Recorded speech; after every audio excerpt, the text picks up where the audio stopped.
Hey folks, Stephen Lucke here with Gardopia Gardens, and welcome to Organic Gardening 101.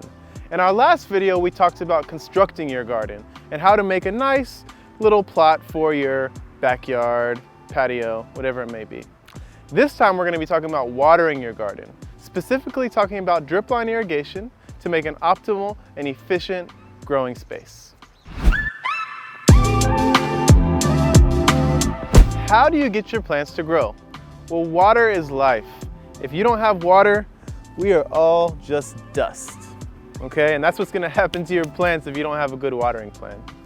I highly encourage people to use drip line irrigation, but I also understand that sometimes that can be beyond people's capability, or if you're in an apartment complex or you have a small backyard, you may not need that. So some different options for watering your garden start off with the watering can.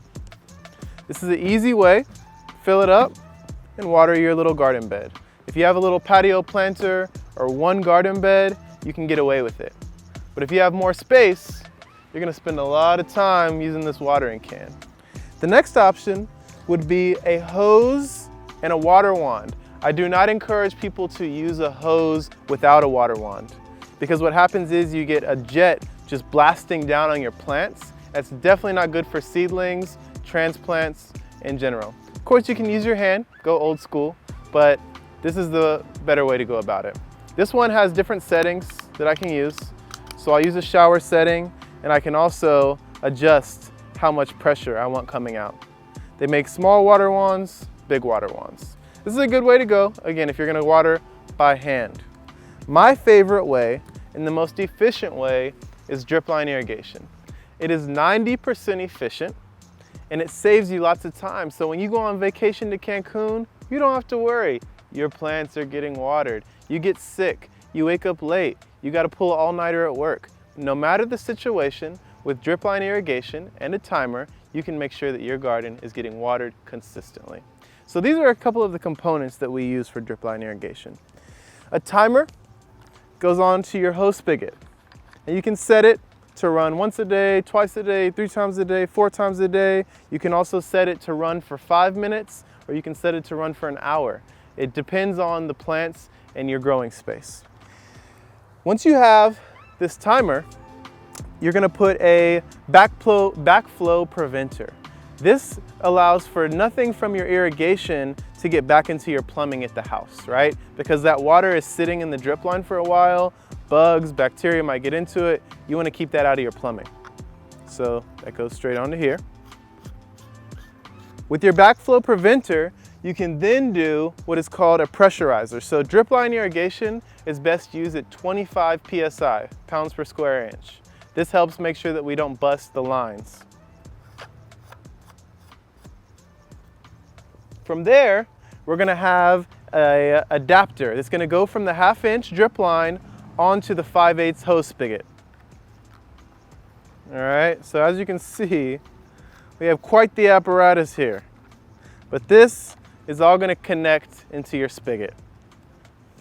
We then have the actual drip line. The drip line is gonna go into here. I'll go ahead and show y'all how this is gonna work. Just like that. Okay. And then, depending on the shape of your garden, you're gonna use different attachments. Some of the attachments include these 90-degree elbows when you need to make turns. We have tees. These tees allow you to split off and create multiple lines. We have stakes. These stakes allow you to keep the drip line in place, right? My preference is actually to use metal stakes. This is all I could find at the store, but if you can order online, a lot of times you can get metal stakes that last longer. And then we have caps. There's 2 types of caps. There are these, almost look like a figure 8, and what you can do is you can crimp it.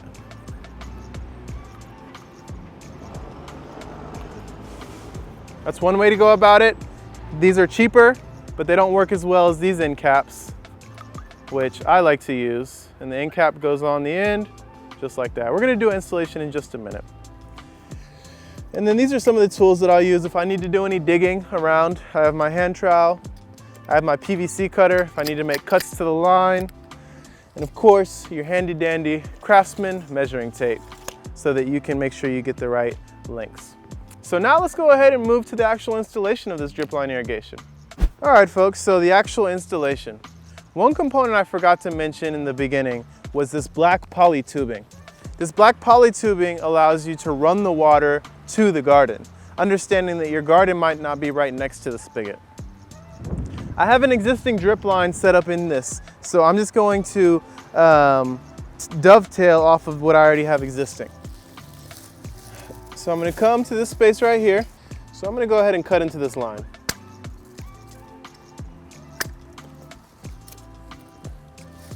I have my T, compression fitting.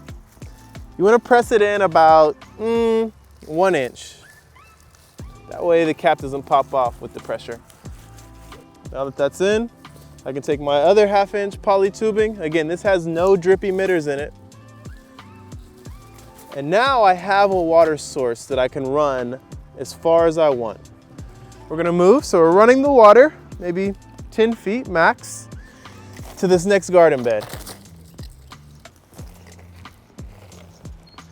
I can go ahead and cut it right about there. I'll get the job done. And now I have my handy dandy T.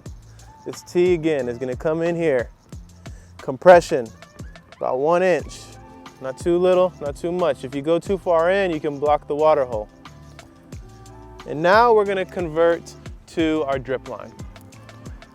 Get any debris out of there. We don't want debris in our drip line because it can get clogged. Again, we'll go ahead and press it in. And it can be a little tricky. Don't get frustrated. It takes time. That's the thing about gardening.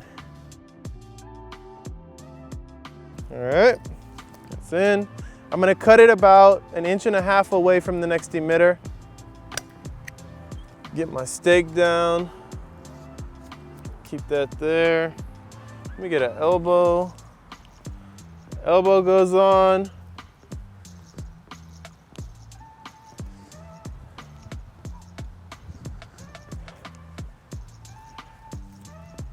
Drip goes on. And I'm gonna hold this tight, put another stake in. So right now what he's doing is he's going to cut the line so that we can put a cap on it. So that is one line. We're gonna do 2 more lines so that this bed can be completely saturated with water.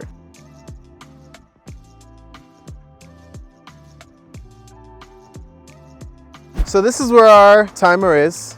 And if you don't have a hose spigot close by, this is another option. This is a little bit more advanced way to go about it, but we have a 1/2 inch PVC running to our timer.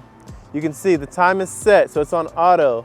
Clock set, start time, it starts at 5 a.m. How long? 15 minutes.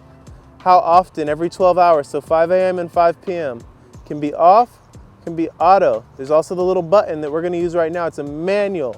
I'm gonna let it manually run for 15 minutes. You'll see it blink a couple of times and then you'll hear a click. And now the drip line is on. So let's go check our garden beds. So if there was any debris in here, it has been washed out now. And you're gonna wanna open up and flush your lines maybe once a month because debris does accumulate. But we can put these caps back on so that we actually get pressure in the dripper. If there's not enough pressure, it's not gonna drip. And voila, we have drip drip. This is what they're talking about. Just a little shout out to Official Gray Music, plant-based dripping. So as you can see, watering your garden can be very simple with a watering can or a little bit more complex with drip line irrigation. Whichever route you choose, you have to consistently water your plants. They're just like living beings in the sense that they need to be watered consistently, especially if you're doing fruits and vegetables and things that are more fruit bearing, as far as strawberries, cucumbers, watermelons, tomatoes. If you have any questions, check us out at Gardopia Gardens and tune in next time to help create your own garden utopia.